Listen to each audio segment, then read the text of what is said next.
And here we are, the granddaddy of all quantum weirdness, the infamous double-slit experiment. To understand this experiment, we first need to see how particles, or little balls of matter, act. If we randomly shoot a small object, say a marble, at the screen, we see a pattern on the back wall where they went through the slit and hit. Now, if we add a second slit, we would expect to see a second band duplicated to the right.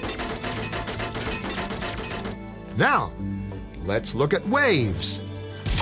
The waves hit the slit and radiate out, striking the back wall with the most intensity directly in line with the slit. The line of brightness on the back screen shows that intensity. This is similar to the line the marbles make.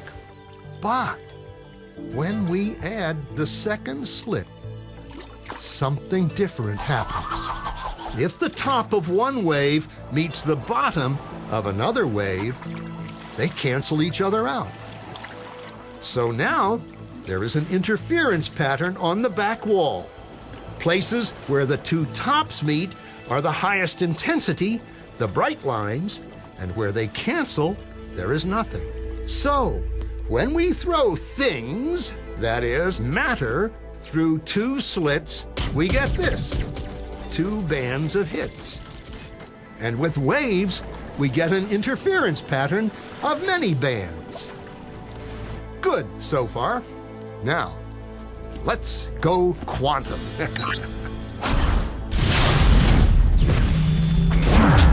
An electron is a tiny, tiny bit of matter, like a tiny marble. Let's fire a stream through one slit. It behaves just like the marble, a single band. So, if we shoot these tiny bits through two slits, we should get, like the marbles, two bands. What? An interference pattern. We fired electrons, tiny bits of matter through.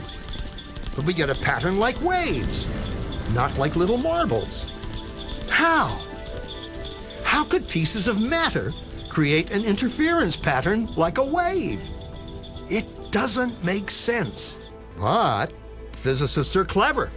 They thought, maybe those little balls are bouncing off each other and creating that pattern. So they decide to shoot electrons through one at a time.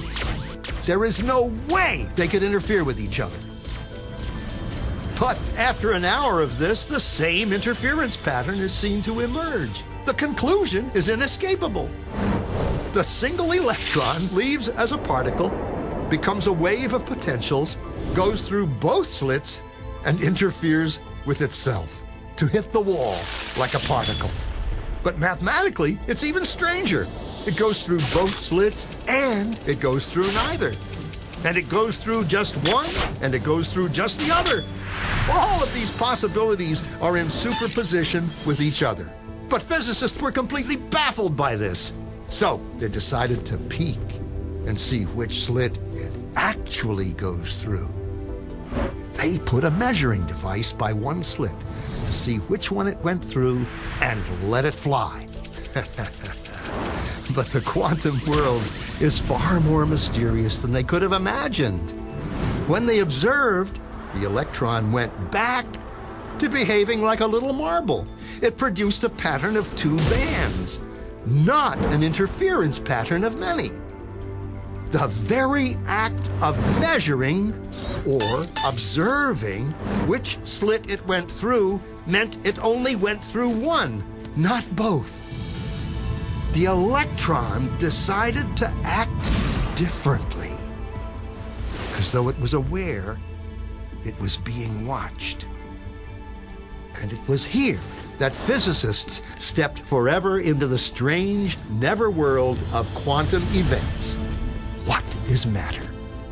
Marbles or waves? And waves of what? And what does an observer have to do with any of this?